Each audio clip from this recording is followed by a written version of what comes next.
발표 수업 같은 것들을 해야 되는 경우가 있잖아요. 그런 상황들을 절대적으로 회피를 하게 돼요. 집에 돌아와서도 다들 날 싫어했을 거라는 생각에 괴로워합니다. 내향형과 회피성 성격 장애는 겉으로 보면은 되게 비슷해 보여요. 하지만 속마음에는 결정적인 차이점들이 좀 있는데요. 안녕하세요, 내부자들입니다. 안녕하세요. 요즘은 많은 사람들이 이제 사람들의 성격을 딱 둘로 나눠서 설명하려고 하는데 사실은 그 I로 보이지만 다른 성격적인 특성을 갖고 있는 사람들이 숨어 있죠. 그렇죠. 그래서 오늘은 겉으로는 마치 내향적인 사람으로 보이지만 사실은 관계를 회피하는 사람들에 대해서 말씀을 드려보려고 합니다. 이 회피성 성격 장애는 불안과 회피의 극단적인 어떤 양상이다 라고 생각을 하시면 되는데요. 이 대인관계에서 과도한 걱정, 두려움 때문에 사회적 활동, 관계 이런 걸 지속적으로 회피하는 성격 장애의 하나예요. I, 내향형과 회피성 성격 장애는 겉으로 보면은 되게 비슷해 보여요. 하지만 속마음에는 결정적인 차이점들이 좀 있는데요. 이걸 저희가 한번 예시를 가지고 설명을 해볼게요.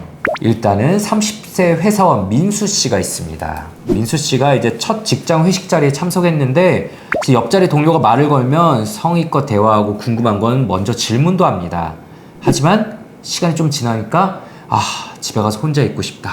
토끼죠. 그리고 다음 날에는 아무 일도 없었다는 듯이 동료와 자연스럽게 인사하면서 업무를 합니다. 다음으로 같은 역시 회사에 다니는 지영 씨 사례를 한번 말씀드릴게요.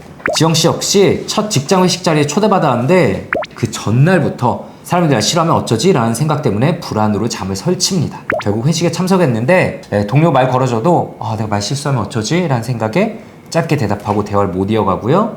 집에 돌아와서도 다들 날 싫어했을 거라는 생각에 괴로워합니다. 근데 늦게까지 회식 자리에 막상 남아 있었는데도 불구하고요. 점점 직장 내에서 깊은 관계는 못 맺어서 아쉽게도 승진이나 프로젝트 기회에서도 조금 뒤처지게 됩니다. 민수 씨와 지영 씨에 대해서 말씀드렸는데 과연 누가 회피성 성격 장애이고 누가 I로 표현되는 내향성 성격일까요?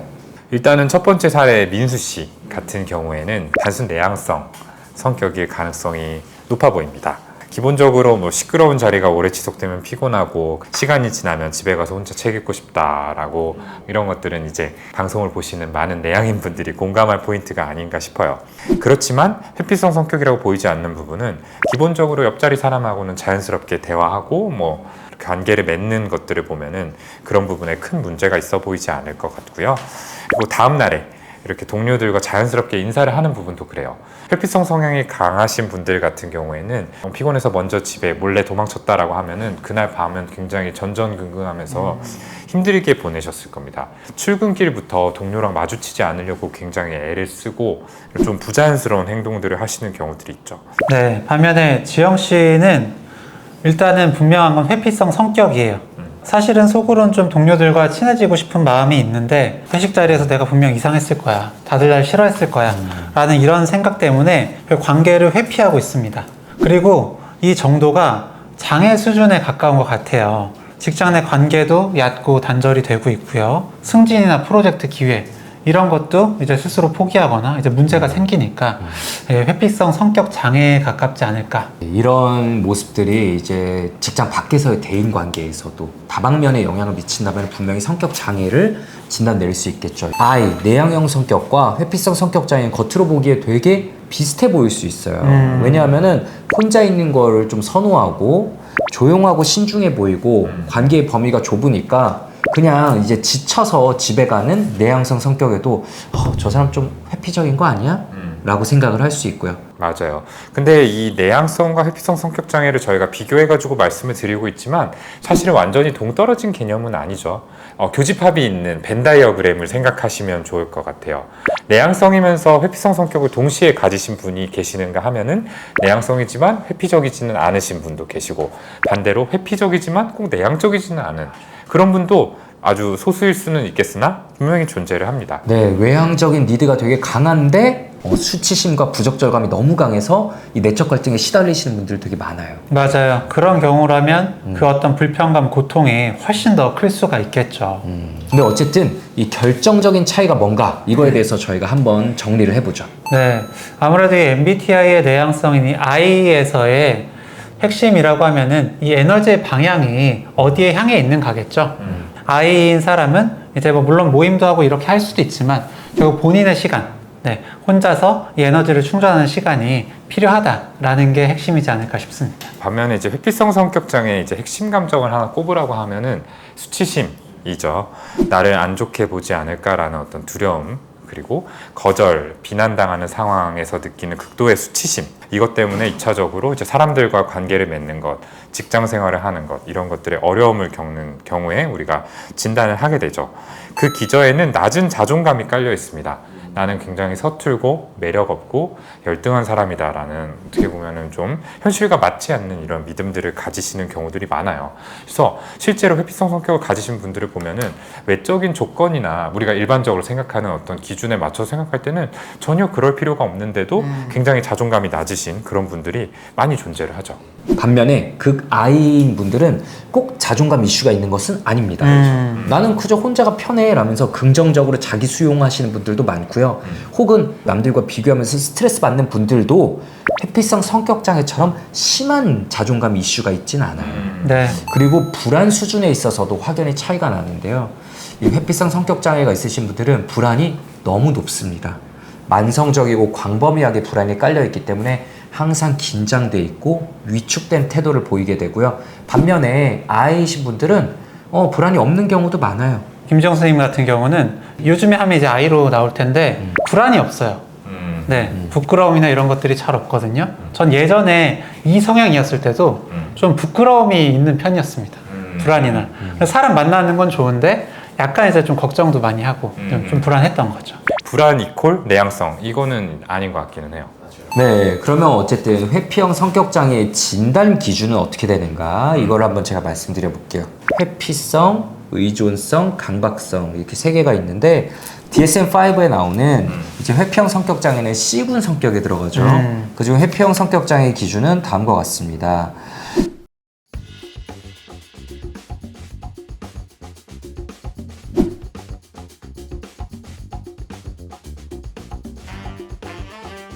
이렇게만 들으면 다소 애매모호할 수 있으니까 좀 구체적인 모습을 말씀드려 볼까요? 뭐 전형적인 히스토리들을 생각해 보면 이런 것들이 있을 수 있을 것 같은데, 학창 시절부터 뭔가 이렇게 자신감이 없어서 혼자 지내는 시간이 많았어요.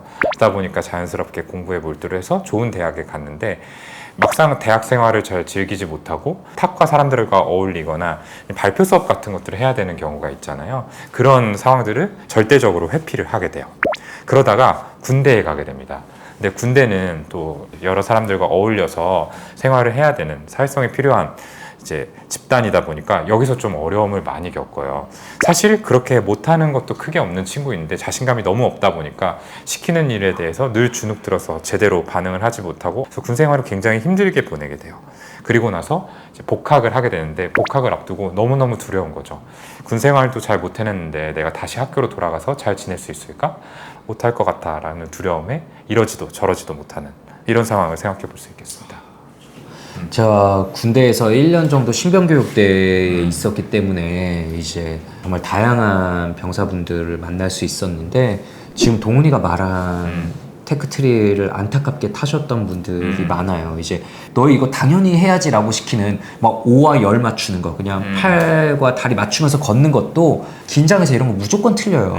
그러면은 엄청나게 비난받는 구조예요. 그러면 긴장도가 더 올라가니까 틀리고, 간단한 것도 못한다면서 온갖 비난을 받고, 그럴 때 수치심과 부적절감 때문에 그냥 자살 사고까지 쭉 이어지게 되는 경우도 진짜 많거든요.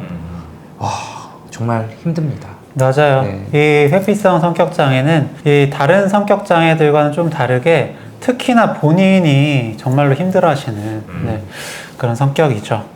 저는 이제 방금 이제 수치심, 부적절감 이런 걸 얘기를 해주셨는데, 이 부적절함이라는 용어에 대해서 조금 더 자세히 말씀을 드려보고 싶어요. 이 부적절감이라는 건 내가 이 상황, 이 자리, 이런 곳에 내가 적절하지 않다라는 거거든요. 그러니까 내가 어떤 자리에건 내가 뭔가 잘못하고 부족한 사람이라는 생각이 광범위하게 그냥 깔려 있는 거죠. 오래 알고 지낸 친구 사이에서도 얘들이 왜 나를 만나줄까? 학교에서도, 그리고 직장에서도 나는 사실 여기에 맞지 않는 사람이야. 한참 부족한데 그냥 너무너무 그냥 운이 좋게 난 여기 들어왔어. 라면서 계속 눈치 보고, 언제고 나의 어떤 이런 부족한 게 또 들키지 않을까? 라는 생각이 힘들어하고 위축되고 하는 게 또 어떤 회피성 성격장애의 모습일 수가 있죠. 가게에서 종업원과 대화 나눌 때도 되게 힘들어 하십니다. 들어가기 전부터 고민하고 먹고 싶은 것도 마음대로 못 시키세요. 남들 했던 거 그냥 따라하기도 하고. 맞아요. 근데 이야기를 듣다 보니까 어떤 극단적인 형태의 사회공포증, 사회불안장애와 좀 닮아 있다라는 생각도 들어요. 맞아요. 저희가 꼭 구분해야 되는 몇 가지들이 있죠. 사회불안장애는 기본적으로 이제 사람들의 시선이 모이는 자리, 뭐 발표를 한다든지 여러 사람과 함께 뭐 식사 혹은 대화를 해야 되는 이런 자리에서 불안감을 좀 크게 느껴서 좀 부자연스러운 행동을 하거나 그런 자리들을 회피하게 되는 이런 질병을 얘기를 합니다. 일단 사회불안장애 쪽은 기본적으로 관계 맺는 능력 자체는 그렇게 손상되어 있지 않은 경우들이 많아요. 그러니까 불안의 정도가 상대적으로 회피성 성격보다는 좀 덜하기 때문에 소수의 사람들과는 1대1로는 조금 더 자연스럽게 잘 대화를 맺고 깊은 관계를 또 끌어나갈 수 있는 반면 회피성 성격도 물론 좁은 인간관계는 맺을 수 있습니다만 조금 더 회피하는 범위가 더 넓을 수 있죠. 그 기저에는 이제 자기에 대한 부정적 이미지가 깔려 있는데 이 회피성 성격 자체가 그 부정적 이미지가 더 공고하고 훨씬 더 광범위하게 자리하고 있다. 그래서 영향도 더 일상에서 다양하게 미친다. 이렇게 생각을 하시면 될 것 같아요. 초기 성인기에 시작돼서 그러니까 성격이 굳어지는 그때쯤부터는 이미 시작돼서 나의 삶의 전반적으로 그렇죠. 광범위하게 있는 게 사회불안장애와 좀 구분할 수 있는 지점인 것 같고요. 저는 또 하나 예전에 이제 진료했던 경험 중에 좀 진단이 많이 헷갈렸던 게 분열성 성격을 가진 분과 많이 헷갈리는 케이스가 이제 대학병원 때 있었어요. 분열성 성격이라 함은 다른 사람들과 이제 관계에 대한 니드가 거의 없는 거. 회피성 성격은 있지만 내가 이거에 대한 두려움이 너무 있어서 나서지 못하는 거. 하지만 이런 수치심과 부적절감이 너무 클 때는 스스로도 그냥 난 대인관계에 니드가 없어 라고 믿어버리는 경우도 있거든요. 그래서 이럴 때는 가까운 사람과의 관계에서는 그래도 어떻게 이 사람이 관계를 형성해 나가는지 그 관계에서 조금 더 진전해 나가려는 그 사람의 니드가 있는지 이런 것들을 보면 알 수가 있습니다. 네, 개인적으로는 좀 외로움 타시는 편인지 이렇게 질문 드리기도 해요. 물론 이제 조현성 성격 같은 경우에도 이제 대인관계에 대한 어떤 필요를 느끼고 외로움을 타기도 하지만 아주 많이 타는 편은 아니시거든요. 상대적으로 회피성 성격 같은 경우에는 외로움을 좀 잘 타기도 하시고요. 네, 그렇다면은 저희가 이제 회피성 성격 장애의 진단 기준과 좀 감별해야 될 다른 진단까지 얘기를 해봤는데요. 이게 왜 발생하는가 원인에 대해서 한번 말씀을 드려볼게요. 네, 일단 첫 번째로는 유전적인 경향이 분명히 작용을 합니다. 위축이 잘 되는 그런 성향이 강한 아이는 새로운 사람이나 새로운 환경에 더 예민하게 반응을 할 수밖에 없죠. 실제로 연구에서도 사회불안장애나 불안 상황과 어느 정도 이 유전적인 연관성이 있다는 것이 보고가 됐어요. 굉장히 어린 아이들에서도 이런 기질적인 차이들이 좀 보이죠? 아, 그렇죠. 불안하고 예민한 친구들이 상대적으로 이런 어떤 사회적인 상황에서의 어떤 불안이나 회피 모습들을 보이는 경우가 생애 초기, 유년기부터 좀 나타나기도 합니다. 함구증 같은 경우가 이제 대표적이라고 할 수 있겠죠. 근데 이 회피성 성격 같은 경우는 단순히 불안도만 높다라고 형성되는 거는 아닌 것 같고요. 이 아동기에 어떤 경험을 했느냐, 환경적인 요인이 또 크게 작용을 하는 것 같아요. 어떻게 개입하냐에 따라 또 많이 달라지는 거죠. 맞아요. 이때 좀 크게 문제를 좌우할 수 있는 것들이 애착인데요. 애착이 좀 안정적이지 않은 경우, 특히 우리가 이제 회피성 애착이라고 하는 경우가 형성이 됐을 때 이 회피성 성격으로 이어질 가능성이 높죠. 이 회피적 애착은 양육자가 이제 크게 두 가지 태도를 취할 때 나타날 수 있다라고 하는데요. 첫 번째는 지나치게 감정 반응이 제한되어 있고 콜드한 그런 이제 양육자일 때 아이가 어떤 감정 표현을 하고 자기 의견을 얘기를 해도 그런 것들에 대해서 반응을 일체 보이지 않고 무시하거나 오히려 비난하는 식으로 대하는 경우 아이는 그러면 나는 존중받을 만한 가치가 없는 사람이구나 이런 생각을 하면서 모든 얘기들을 안으로 삼키면서 어떤 상호작용 자체를 좀 잘 하지 않게 되는 경우들이 있고요. 지나치게 통제적인 경우도 마찬가지예요.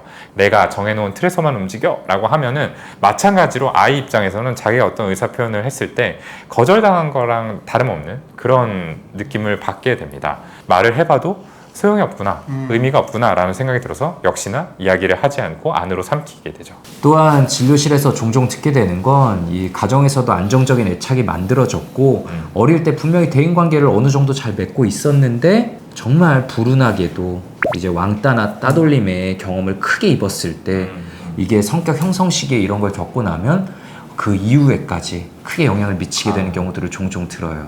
그리고 더해서 좀 말씀드리고 싶은 게 좀 사회 문화적인 요인이에요. 그러니까 경쟁이나 성과 중심의 사회에서는 이런 회피성 성격을 가지신 분들이 더 큰 위축감을 경험하기도 하죠.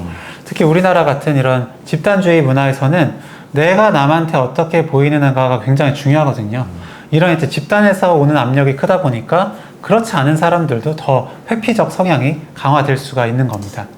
그래서 우리 집안은 다 공부 잘하는데 나만 명문대 못 갔을 때, 혹은 나는 좋은 고등학교 혹은 특목고를 가서 거기 있는 친구들은 다 이제 대기업 가고 명문대 갔는데 나만 마지막 스텝에서 미끄러졌을 때 우리가 객관적인 시각으로 볼 때 정말 분명히 괜찮은 성취를 거뒀는데도 내 주변 사람들과 비교하면서 엄청난 수치심과 부적절감을 느끼면서 계속해서 스스로를 고립시키는 경우들이 있습니다. 이 인정이라고 하는 요소가 굉장히 중요한 것 같다라는 생각이 들어요. 다른 사람들이 봤을 때는 충분히 좋은 성취를 냈더라도 그 주변에 있는, 특히 이 당사자에게 중요하다라고 하는 가까운 가족들이나 친구들이 어떤 반응을 보여줬는지, 이 사람의 존재 자체를 인정해주고 수용을 해줬는지 아닌지에 따라서 그 개인이 느끼는 수치심과 부적절감이 굉장히 증폭될 수도 있거든요. 네, 오늘 저희가 이제 회피성 성격 장애에 대해서 설명을 드렸는데요. 원래 이런 영상을 보면은 이거 또 내 얘긴데? 라고 느끼시는 분들이 항상 나올 수밖에 없어요. 왜냐하면 이런 모습들이 모두의 마음속에 일부씩 있기 때문입니다. 하지만 회피성 성격 장애의 유병률은 평균적으로 한 1% 정도라고 해요. 하지만 회피성 성격 장애까지 진단받지는 않더라도 이런 성향이 분명히 강해서 내가 살아가는데 항상 좀 힘들었다. 혹은 내 주변의 친구나 동료, 연인이 이런 성향을 갖고 있어서 깊은 관계를 맺는데 되게 힘들었다라고 느끼실 분들은 엄청 많이 있으실 것 같아요. 그래서 저희가 다음 시간에는 이런 회피성 성격을 가진 사람은 어떤 마음으로 극복을 해야 할지, 그리고 주변에서는 어떤 마음으로 관계를 형성해야 될지에 대해서 조금 더 구체적인 방안을 설명드리려고 합니다. 이런 어려움이 있으셨던 분들은 본인이시든 아니면 주변인이었던 댓글에 남겨주시면 저희가 그런 내용들을 반영해서 다음 시간에 더 유익한 정보 들려드릴 수 있도록 노력해 보겠습니다.